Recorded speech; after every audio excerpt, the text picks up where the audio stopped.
And what's going on, everybody? Welcome on in to the Check Your Brain podcast, wherever you're listening to this, whether it's Patreon or on the free version of the podcast, wherever you get your podcasts. Check Your Brain for free. I have Patreon at patreon.com/Tony Mazur, and it's just $5 a month if you want more of my nonsense and early access to guests like this one who's on with me today, and 2 days in a row talking to him. And he's actually coming to my neck of the woods, the Funny Stop Comedy Club, coming up this weekend, as I'm recording this the week before. And he also has a new album with Don Jamieson, another version of Terrorizing Telemarketers. And that's Jim Florentine. Jim, good to have you on again. Yeah, good to have you. What's going on, man? I'm at the Rock and Roll Hall of Fame. So for you folks listening, you're wondering what's with all this John Mellencamp and Heartland Rock that's going on right now. It's because I'm at the Rock Hall. There's a Q&A that's going on today. And I don't know if I've ever asked you that, Jim, your thoughts on the Rock Hall, because I know there's a lot of the metal acts that they ignored for so many years. I know you and Jim Norton were really pissed off about Black Sabbath, who's arguably one of the most influential groups of all time, had gotten snubbed for so many years, and Ozzy and everybody else. So what are your thoughts? I mean, not necessarily on the Rock Hall in general that's behind me right now, but just the whole nonsense that goes around with all the politics that go with it. Well, the Rock and Roll Hall of Fame, it's all about like Rolling Stone magazine, Jan Wayner or whatever fuck his name is. That's who controls the Rock and Roll Hall of Fame. He's actually going to be here tonight. Yeah. Oh yeah. Okay. Yeah. So heavy metal was never in that magazine. Growing up, no one ever, if you were a hard rock or metalhead, you never read that magazine. It was always, if Radio Play put a fucking album out that had an hour of them just, meditating, they would give it 5 stars. Anything, so yeah. It was never respected. So that's why it took a long time to get in the Rock and Roll Hall of Fame. They never thought like Judas Priest or Kiss or Black Sabbath, AC/DC never even went on the cover of Rolling Stone until they went into the Rock and Roll Hall of Fame in like 2004. So it never bothered me because I always read the other hard rock and metal magazines. It was Hit Paraded, it was Kerrang, Circus Magazine. So there was Metal Edge. There was another. I didn't give a shit about Rolling Stone. So yeah, especially with the rock, that's basically you want to sit at the cool table if you're in the Rock and Roll Hall of Fame. I mean, I guess it's good for bands, but it's like, to me, it's not that big of a deal. If Springsteen puts like one solo album out with a solo band, that will get in. He's been in 17 different times in different versions, but like Ozzy's solo career should be in. That was huge, but they would never put that. It took him 8 years to put Black Sabbath in. So it's really not, I don't even give a fuck, to tell you the truth. It's just stupid. It doesn't bother me when Iron Maiden still doesn't get in when they could sell 80,000 tickets overseas.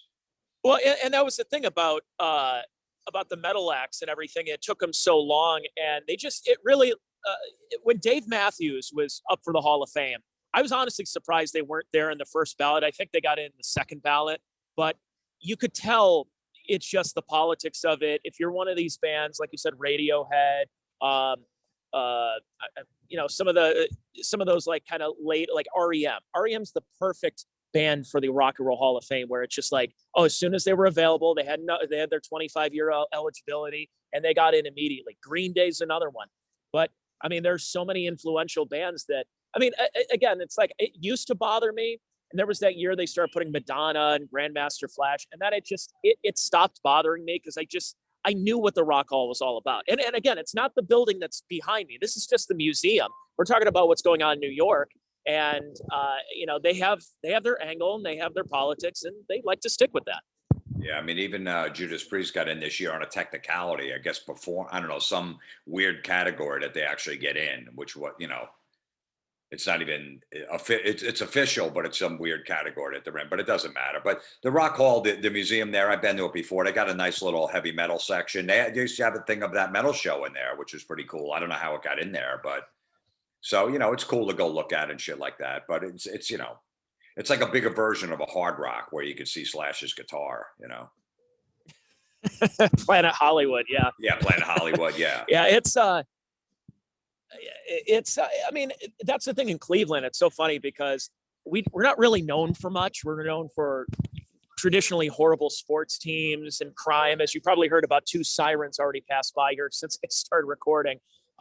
So everyone, it's like when you come to Cleveland, what do? You go to the Rock Hall, you go to the Christmas Story House, And yeah, that's about it. It's about all we have here. And I will say I like the fact that they did bring the Rock Hall to Cleveland, because instead of it being just another building with a museum in New York, that it's on the waterfront. It looks really nice. It's an IMK building, but I think if you talk to most Clevelanders, they've probably been here maybe twice in their life, and it's been here almost 30 years. Yeah, whenever you're local, I've never even been inside the Empire State Building or the Statue of Liberty. And I've lived there my whole life. I just don't care. I'm like, yeah, whatever. I don't give a fuck. Yeah. Well, I'm right here on the waterfront on Lake Erie. I've got the Science Center, and then next to it, we've got the Brown Stadium. And you and I, we did a football podcast yesterday for 10 minutes with Chad Zumach and Ken Mosca. So we talked a lot of football yesterday, but yeah, I did a podcast about a month ago, how sports just is not that enjoyable for me. I don't know if it's because I don't have kids yet and I can't. Is it like for me? I'm 34. Don't really care about sports. In fact, I go on YouTube and I find the 1983 baseball season where you have the Phillies versus the Baltimore Orioles in the World Series, and I'm watching old NFL Network things, and I just don't really care that much about sports. Is that just because of, do you think for a lot of people it's because of the politics, the PC stuff, the analytics and the advanced statistics and stuff? Or is it just as you get older, kind of like Christmas, where unless you have kids, you don't really care too much about it? If you're not as passionate as you were in your teens and 20s. Yeah, I think that all of the above. I think all of that stuff factors in, just, all that PC shit, changing names, kneeling, the friggin' end racism in the end zone. How's that working out? I mean, I think racism's down like 8% since they put that in the end zone. Since they everything, I think everything got cured. Yeah. Yeah, because I think like a lot of white supremacists that see that go, you know what, they're right. I'm going to go hug a black person. So I think it's working. That's it's just posturing. It's just stupid. It's just you play to that mob. What I mean? Okay, if someone's offended, let me change the name. Let me do this. Obviously the Indians with their name. Which I'll never call them the other name. But yeah, as you get older too. What's that? I was gonna say I refer to them as the team once known as the Cleveland Indians. I never say Guardians unless I'm being ironic, where somebody actually says the word Indians about something. I'm like, excuse me, they're the Guardians now. I call them the Cleveland Redskins. Yeah, I mean it's that, and then it's as you get older, you're like, what am I? I'm a football fan, so if the Dolphins lost on a Sunday, I wouldn't even talk to anybody till Tuesday. I was so mad it would ruin my week. I'd be so mad. And I'm like, what am I doing? Like you get to a point in your life, you're like, why is this affecting me that much? I'm not making these decisions. If that was me fumbling the ball, throwing that bad pick, calling that bad play, then I could beat myself up over it. I'm just some idiot watching the game. So why should it affect me that much? So I get over it within like a half hour once the game's over and I move on with my life. So that's when you start caring less and less, I think. Well, I mean, like you're not really a basketball fan, but your son Luke is a huge basketball fan. Has he introduced you to it, or are you still just like, you kind of humor him for a little bit? It's like, oh yeah, basketball, but you really don't give a shit. No, I mean, it's just I'll watch some games with him here and there, but it's just, everyone just runs down the court, takes a 3-pointer, everybody stands around, nobody rebounds, and then the other team goes down and shoots a 3-pointer. So there's really it's like, it's not exciting at all. You could tune in the last 5 minutes of the game. That's what counts the most. That's when it gets exciting, even though they call like 40 timeouts. So no, I'll watch it and stuff, but it's just, the baseball, I'm really falling out of baseball too, even though San Francisco Giant fan, they had a great season last year. It's just so fucking boring. Yeah. If I know the game starts at 7:00, I'll tune in at like 8:45 around the 6th or 7th inning. I didn't really miss much. Well, and the announcers are just what they are right now are, if they're not PR men for the team, which, they have been for a while, but all they do is just number crunch. It's like, you're a bunch of stat nerds right now. And, they talk about launch angle, and they talk about BABIP, batting average on balls in play. And the biggest thing, and I mentioned a lot on my podcast, and I'm just so tired of strikeouts, that there, when we were growing up and you would see guys like Reggie Jackson would strike out like 170 times a year. You go, wow, that guy strikes out a lot. And then now you have your normal Punch and Judy second baseman. Remember the scrappy second baseman who hits 9th in the order? He's still striking out 150 times a year. What happened to contact hitting? What happened to situational hitting, bunting, stolen bases, anything like that? Instead, it's if you're not, I mean, it's Earl Weaver's wet dream right now. Everything's a 3-run homer. That's everything they want right now. Well, I think it's partly because of the shifts too. Those nerds figured it out. Like, hey, it's over here this percentage of the time. So they're doing away with the shifts next year, which is good because everyone's batting average is like 211, 210. If that was that, you wouldn't even start with that batting average. So so they figure, okay, I got to just swing for a home run or strike out because I got 6 guys in right field because I'm a lefty on that side, and that's where I pull it. So why even try pulling it?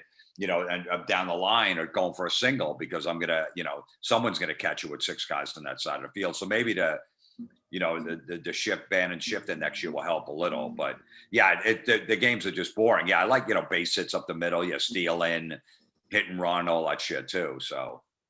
Well, and that's where it's funny because I know you and I have texted back and forth about Dusty Baker, and Dusty Baker, who is you can get into a little more, but the one thing I will say, and I'm not saying fairness to Dusty, but you notice that some of the best teams this year are by these old school managers, these dinosaurs that the new stat nerds don't want anything. Dusty Baker's managing one of the best teams in baseball. And you have Buck Showalter. He turns around a shitty Mets team, a Mets team that has, since they went to the World Series, has just been up and down, injuries, horrible decision making. They bring Buck Showalter in, who's one of those guys that as soon as he becomes manager, he turns the team around. Never wins it, but he turns the team around. He's almost like Marty Schott. He's the Marty Schottenheimer of baseball.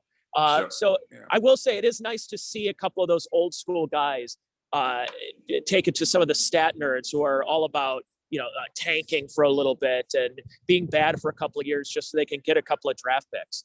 No, I mean, you got a good point there. Those guys, the San Francisco Giants, the team I like, got Gabe Kapler. The guy's all about, he's taken Evan Longoria out in the 4th inning because, a righty came into the game. He started with a lefty. So he's like, okay, well, he's a righty bat. And then, the guy just hit a home run and a single in the first 4 innings, and they take him out to pinch hit in the 4th inning because he does his righty, lefty fucking bullshit. And somehow it worked last year. It was a miracle because, he got fired from the Phillies for doing that shit and taking a pitcher out after 80 pitches. And you got to get to the 6th inning, got it, then the 7th, then the 8th, then the 9th. But it didn't work at all this year. And it's pissed a lot of people off. It's like, why is he out of the lineup? He's a good third baseman. He's got power. He's a veteran. And you're sitting him at the 4th inning because they brought a righty pitcher in and he's a righty. So I got to put a lefty in and then he can go over to third base afterwards. It's stupid. So yeah, guys like Dusty Baker don't do that shit. Altuve plays the whole game. If they bring a righty pitcher in the 6th inning, they don't fucking sit him down and pinch hit for him. Dusty Baker will always have a job. It's amazing how he'll take a team. The team will play for him. He's got his toothpick in his mouth, and he's wearing the gloves and the 2 COVID masks a couple of years ago. But I don't know if he might still do. I don't really watch much baseball, but he does do a good job of turning a team around pretty quick. But they just never win, and he makes such bad decisions. He's a bad decision maker down the stretch. He's just one of those guys. But again, he'll always have a job. He checks that box, and for whatever reason, he charms the pants off of whether it's Washington, Cincinnati, Chicago, San Francisco, Houston. God only knows where else he's been. Yeah, no, I know. It's he's a safe hire. Plus, he's also African American, so that makes it okay. Well, perfect. Checks a box too. Yeah. I don't know. I just, sports. Yeah, it doesn't. I'm glad it doesn't affect my life like it used to because I'll still watch football every Sunday and make sure that's dedicated to football. But other than that, I got other shit going on. It's like I don't care that much. There's so many different options now, and when you think about it, 7:00 back, just 15, 20 years ago, 7:00 on a Tuesday night in the middle of summer. It's like, okay, well, my team's got to be playing right now. They're in the East Coast, 7:00 game. I'm going to watch this. And now I really don't care. It's the 2022 baseball season that's wrapping up right now. And I've watched more from 30 years ago because maybe it's because, again, my age, it meant more to me back then. But I'm not throwing remotes through TVs anymore. I'm not a big fan of it. It honestly, it kind of sucks because I am a sports fan. I appreciate the athletic prowess of some of these guys. It's not as enjoyable because of the advanced stats. Like you said with basketball, it's dunks, it's 3-pointers, and it's zero defense. I mean, you're having two of the worst teams will play each other, and they're still both teams scoring over 100 points. That was unheard of. Only really good teams or an absolute blowout back in the day that there was 100 points. Now every game is like an all-star game. Yeah, look, as soon as the nerds invaded sports with the fantasy football, the fantasy shit, and then I don't even know what WAR stands for. I don't even want to know. I won't even look it up. I don't know what WAP is or whatever the hell it is, the OPB. I just remember, on base percentage was huge. RBIs was huge. Runs, hits, or, like that shit, home runs. And average. That, to me, that stuff still makes sense. I don't give a fuck. But on base percentage always, help too, because you want a guy that's batting first, that's almost got a, 450 on base percentage between walks and hitting and stuff like that. But I don't follow any of that nerd stuff. I won't even look it up. I don't even know what it stands for. His WAR or whatever is this. Means nothing to me. Yeah, but then also when they do, with the, they don't call it the disabled list anymore. It's the injured list. The fucking Guardians now they're coming after the Atlanta Braves, the NFL with their bullshit they pull. It's like, it just gets, and now Rihanna's doing a Super Bowl halftime show. It's like, they're just trying to appease people that don't even watch the sport over that stuff. Yeah. You know what I mean? So it's like, what are you doing? Why are you listening to those people? It's like me as a comic changing my act because people that would never come see me in a comedy club or be a fan of my comedy doesn't like what I say. Who gives a fuck about them? And that's what annoys me about sports too. It's like, why are you pandering to these fucking people that are not fans? You're not going to lose any money at all. They're pandering to 7 people complaining on Twitter that there is not enough diversity here and there. And they originally got rid of the disabled list because disabled people complained that they could still play sports. They could still play even though they're disabled. Then that's offensive to them because when you go on the disabled list, you can't play for 15 days or whatever in baseball. That's how, it's worded. So they go, we could play, that's offensive to us because we're disabled. We could still play sports. Like, okay, we'll change it to the injured list. So at what point do the injured people, whatever the fucking injury is, I could still play sports. Why they calling it the injured list? I'm injured and I could still fucking play tennis. Then you go, okay, fuck, we'll got to come up with another name. It's a vicious cycle with that shit. And, Yeah, they really disabled list. The reason it's called disabled is because you're not able to play the game right now. You are injured. So then why can't we call it the injured list? It's the PC washing of sports, which is supposed to be meritocracy. It's supposed to be the best of the best. It's a gladiator type of sport. And when you start injecting, now, luckily, next week is October. And luckily, we don't see the pink on the sidelines. You notice that they've changed that in the last couple of years that maybe you'll see a flag, maybe you'll see someone with pink gloves, but God, maybe 10 years ago. And I know I was listening to your podcast back then, and you would go on a rant every October about the amount of pink on the field. It's like, Jesus Christ, we get it. Well, I guess they can't, it did kind of be like hypocritical when they let Deshaun Watson back after 11 games after he sexually assaulted 24 women. So you don't care about women, obviously. You obviously don't. You only interviewed 4 out of the 24. The other 20, you just go, we don't need to interview them. So he only made a decision on the 4 that he did that to. So, they said the 4 that they interviewed, they said, yeah, he did some creepy stuff, completely inappropriate. But, so they obviously don't care about because supposed to believe all women, but they didn't even check with the other 20. So they didn't believe them. So it's kind of hypocritical to go, well, let's give a month to, women because we like women. They don't give a fuck about women. The guys, half the league has beat up their fucking wives or their girlfriends. Maybe not half, but I'd say 10% at some point. They don't care. So just stop pretending that you care. But put Rihanna on the Super Bowl because I'm sure, the guy wearing the fucking, I'm sure the guy sitting at the dog pound can't wait to see if she's going to play her new single during that fucking set. Yeah, the whole Super Bowl halftime show, obviously for years they've catered to people who don't really care about the game. I know you have a big Super Bowl party, you have people over, so you're all getting pizza, you're getting another beer, wings or whatever. And for me, it's just, it's a time to, take a shit, do anything. And again, they make it this cultural movement, but what is it? It's a halftime show for a football game where everybody else is going to go back to looking at their phones or watching the Puppy Bowl. So, honestly, the halftime show doesn't really bother me as much. It's just that we have to hear about how great and how heroic and how beautiful. Like, I mean, even the hip hop halftime show last year was just, how great is this? I'm like, it was fine. No, it was historic. Eminem comes out with Dr. Dre, and yeah, it was fine. Who gives a fuck? Yeah. Well, Jay-Z books it for the league, so you're not going to see Metallica or AC/DC at any time soon.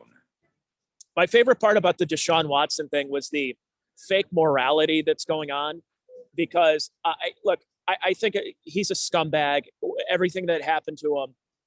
But I think what the NFL looked at was, look, we care about women, or we pretend to care about women, but we also care about racism. So if we indefinitely suspend a black player, a prominent black player, they're going to look at Colin Kaepernick and they're going to say that we're blackballing him and we're blackballing all these other people. Well, Brett Favre is doing this. It's like, I agree. Brett Favre should never play football ever again.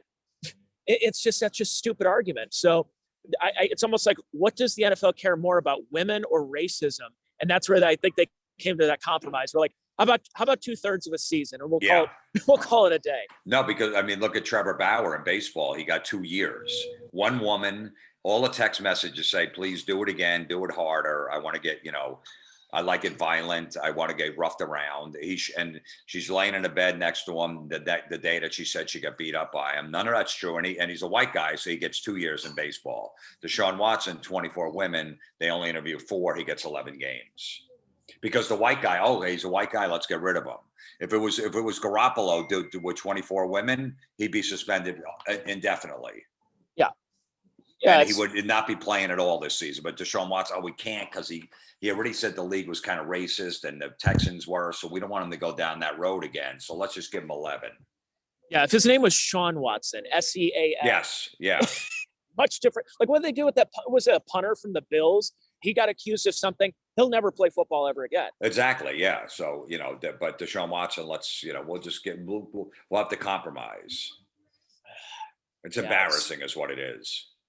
The capitulation, but yeah, and that's what happens. And we talked. So if you want to hear us talk about Jacoby Brissett, check out the football podcast. And because I know you're a Dolphins fan, not a big fan, and he's the Browns quarterback right now. He already lost one game for you by throwing that big interception to the Jets late. If he didn't throw it, they would have won that game, even with the onside kick, all that other stuff. He's got a good running game, so the play action pass works. But he stinks. He's got no presence back there. He's the slowest man I've ever seen as a quarterback ever. He will throw a big pick in a big part of the game pretty much all the time. Once in a while, he'll look good. He's almost like a Ryan Tannehill when he went to the Tennessee. Like, wow, he's got a running game. He actually doesn't look that bad, but he stinks. Now Ryan Tannehill's exposed. So that's what's going to happen with Jacoby. And Brissett's worse than Tannehill. I would take Tannehill over Jacoby Brissett. So you watch the mistakes he'll make in the next few weeks. And wait till Deshaun Watson comes and then he has to play in that friggin' weather with that wind blowing off that fucking lake there. He's never played in cold weather before. He played in South Carolina, played in Houston. Wait till it's friggin' freezing. He can't throw the ball. The 70-mile-an-hour winds. Good luck in the snow. And then all Cleveland, like, why did we get this guy? They think he's going to be the savior. He's not. No, he's not. And everybody is expecting that he's going to put up those same stats. And I've talked about it many times, that you have a guy who's going to be out of football, has not taken an NFL snap in a game in nearly 2 calendar years. I mean, not just 2 years, 2 calendar years, since I think January of 2021. He'll come back and it's December of 2022. And for anybody, and my uncle played football. He got drafted by the Raiders back in 1980. He was telling me that he would come back to college for an alumni game. And he was a lineman. He said that 1 year off from football, that first lineman that hits you, it's just, you want to be in the hospital as soon as that happens. So as much conditioning you can do, you can be in the best shape of your life, but you're not in football shape. And that's one of the problems that they're going to have to deal with. So yeah, I'm not as high. And then, I think in a couple of years, Browns fans are going to look and go, I don't know if this is worth it. We gambled our entire future for a guy that, first of all, was accused of sexual harassment. And now he's not the same player that we thought he was and that he was in Houston. And by the way, in Houston, he put up a lot of stats when Houston was down by a lot of points, especially that last year. Absolutely. Kaepernick did it in his last year with the 49ers too, padded his stats at the end of the game, like a Justin Herbert also too, when they're getting blown out. But also, no one, Deshaun Watson's injury prone. He blew out a fucking ACL in college, and he blew it out his first year too. He's blown out 2 ACLs already. So you can't tell me he's not injury prone either when he's blown out on both legs ACLs. So good luck with him. I can't wait to see him come in. He's going to be the savior. He's going to be unbelievable. He's going to, he's going to be the best quarterback in the league. He never was. No, it's not going to happen. So we'll wait and see situation. So I got a little bit more time with you, Jim. So what prompted a new Terrorizing Telemarketers? I mean, you guys, it's been a while since you put one out there. I always say one of my favorite tracks on any comedy album is because it's so fucking obnoxious. And it's just like, what got this? Like, did you guys like getting the old band back together and say, hey, let's just try one more right now? Yeah, I mean, that GGG thing I've been doing forever. It's just like if someone's going, hey, I hear the weather's supposed to be nice this weekend. I'm just like, sheesh. Like, who gives a shit? It's basically, so I always had GGG. So I did that on that call. But yeah, I don't know. It was during the lockdown. I was bored, and I called Don Jamieson up. I said, hey, you want to do another album? And he's like, I remember him saying, because I don't know, man. He goes, don't you feel like people have been beat up enough? It was probably like September 2020. I go, but the telemarketers. He's like, you're right. So I hooked my phone back up in my house, and we worked on it for a while and got it together. And yeah, we're I'm excited about this one. We took a while to do it, made sure it was good, and I'm psyched. It's doing really well. It's been #1 for like 2 weeks now. It's been great. So people are whether it was you guys and Crank Yankers and Jerky Boys, that there's something inherent in our culture that we just love fucking with people. And you guys you and Don just do it the best of fucking with just so many random people, and I love it. And it's so childish and immature. It really is. It's just, 2 grown men doing this. But I love it. It makes me laugh. So. Yeah, they, during actually the last time I saw you last year, but we did the podcast about 2 years ago when I used to work in radio. Imagine that. Now I'm doing podcasts outside the Rock Hall. I think it's working out a little better for me right now. Here's what would happen is, I would bring Jim in for a radio hit at my station, and my host doesn't know how to talk to comedians. He doesn't know. It's just he talks to them the way he would talk to the doctor who's prescribing, Coumadin medication for somebody who's had a stroke. And it's just like, so Jim, I mean, I'd like to say hacky, but it's even worse than hacky. It's like news hacky. Of like, so Jim, where do you get your material? How long you been doing this? Who influenced you? All right, that was Jim Florentine. He's going to be at the Funny Stop 2 shows Friday, 2 shows Saturday. I'm like, Jim had to wake up at the ass crack of dawn this morning at like 6 a.m. to do 5 minutes of collectively 15 minutes of radio on 3 different stations. I'm like, I can't have this. I'm like, I'm sorry, I can't. I remember Kevin Brennan. It was the same situation. Pete was like, you're going to have Kevin on. I'm like, I'm not going to subject Kevin Brennan to a 5-minute in-person conversation on a radio show and just have him ridicule it on MLC the next day. I'm like, I can't do that. So I'm like, thank God I can actually have a long-form conversation where we talk about anything with you. Yeah. No, I know. That's part of the gig, doing those shitty radio, shows in the morning and stuff like that. The clubs love it because it gets their name out there. Yeah, the Funny Stop, Cuyahoga Falls, whatever club it is in whatever town. And just hopefully someone heard that and goes, oh, if they don't come that week. One time I heard, oh, there's a comedy club at Cuyahoga Falls. I heard it on the radio. Let's check it out. So that's all they care about. And then we're the guinea pig. They got to get up and answer, like, how'd you start to get into comedy? Yeah. Shit like that.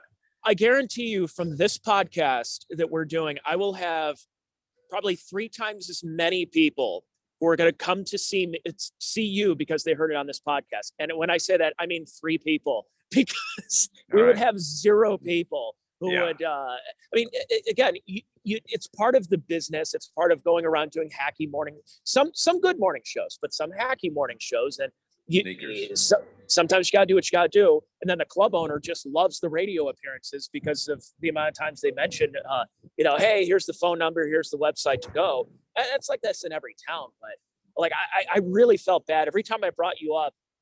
And you would sit there in our green room and there's coffee and there's maybe Dunkin' Donuts on the table. I'm just like, And I'm like, and I listen to Jim's podcast and he talks about this, and I'm like, and I have to subject him to this.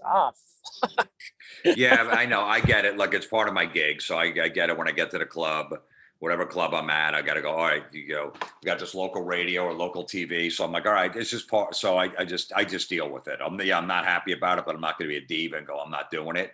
I'm like, all right, if that's what I got to do, I'll get up fucking early and then go do this bullshit and then go back to sleep and wait for the show that night. So it's not, look, if you think about it, that's just part of my job. I can't go, I'm going to blow it off.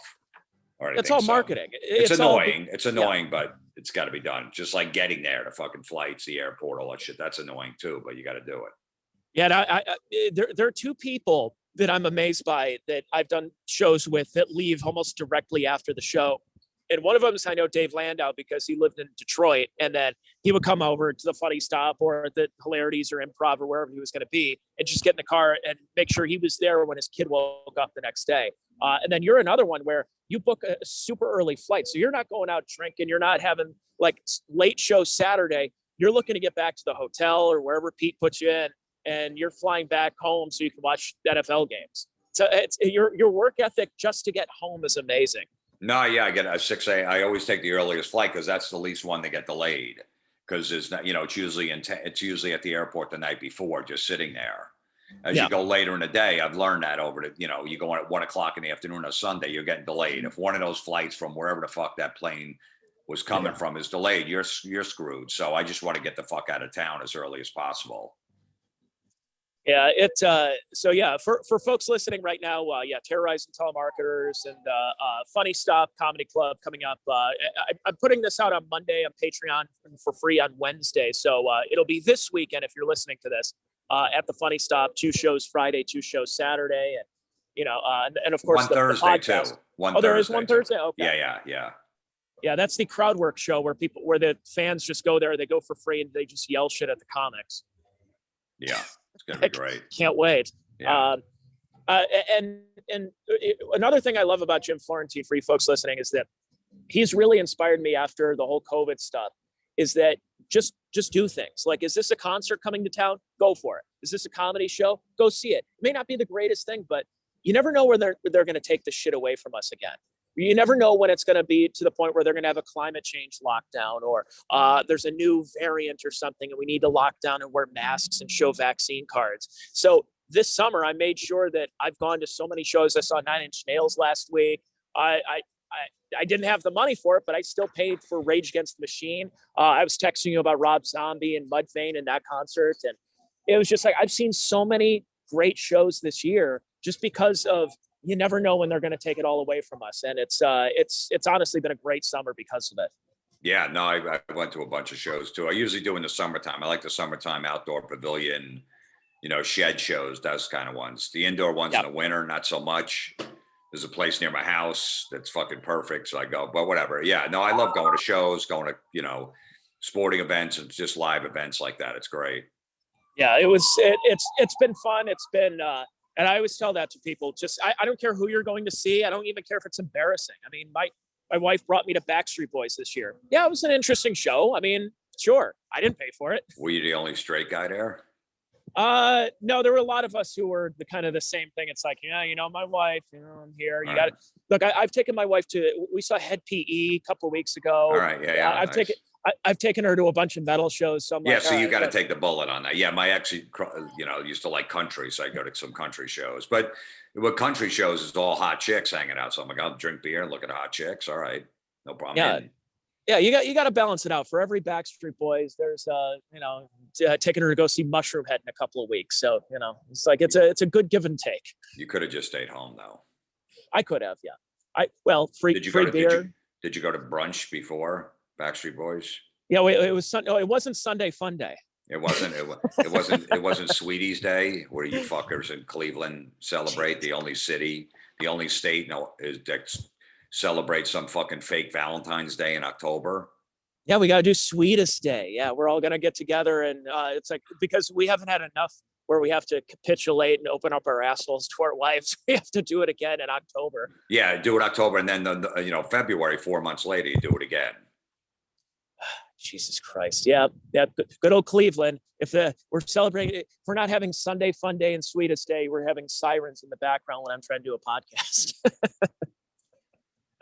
Well, Jim, I know we're up against it right now, as we used to say in the radio business. But it was thank you. I really appreciate you coming on. I'm looking forward to seeing you coming up this weekend. And I don't know, Pete will probably put me on one of the shows just because I'm promoting it. But I'm gonna bring 5 people to the show. Yeah, no, I'm looking forward to seeing you next week. Yeah, Thursday, Friday, Saturday, October 6th through the 8th. Funny Stop, Cuyahoga Falls, Ohio. My podcast, Everybody is Awful, out wherever the fuck you get podcasts, and Terrorizing Telemarketers, Volume 7, wherever the fuck you listen to music. And I got a new comedy special, Bite the Bullet, that's on Amazon Prime. You can rent or buy. That's it. Every time you talk about the awful Yelp reviews, I'm like, how many times are you going to talk about this? And then every time I listen, I'm like, oh, there's so much material to talk about. I love it. No, well, because it's almost like a guy that talks about politics. You know, it's like you're going to tune in and go, he's talking about politics again? Like, that's what I do. That's what I do. I find shit that, you know, like Yelp reviews or fucking, you know, people on dating sites putting stupid shit in there, and I make fun of it. To me, it's endless, just like politics. It's almost like a political show. You wouldn't go, why is he talking about politics again? Or a sports show. So that's just the material is endless, and the amount of people who send you stuff through the email, and you're like a year or 2 years behind on all these emails. I can't even imagine your inbox is like, hey Jim, you got to see this awful Facebook post. two of my emails and Gmail are 96% full right now. I'm deleting shit because I'm so fucking backed up. It's great though. Endless material. It's awesome. I just go through it. I'm like, all right, this can work for the podcast. So I appreciate the fans, you know, sending the stuff in. It helps me out, so I don't have to sift through that shit. Oh, I love that. And my new favorite is the things that never happened. That's another one. Everyone's just making stories up to compete. It's really embarrassing. My 3-year-old son just read War and Peace in an hour. He's amazing. Yeah. Okay. Yeah. I'm sure he did. Yeah. My 5-year-old transgender son was asking me why Vladimir Putin's such a bad guy. I'm like, yeah, okay. Yeah, that happened. Yeah. Why? But yeah, my 18-month-old was asking me why Putin, fuck with that pipeline. Yeah, okay. I know that's what an 18-month-old was asking you. Oh, that's just great. So yeah, the podcast, the new album, and go see Jim on tour wherever he's coming by. Does a lot of touring, and just came back from the West Coast. Jim, hey, thanks again so much. Looking forward to seeing you, and good luck with all of your success right now. No, I appreciate that, man. Yeah, and I'll see you. I'll see you in a couple of days, whatever. Absolutely. Thanks, man. Thanks, Tony.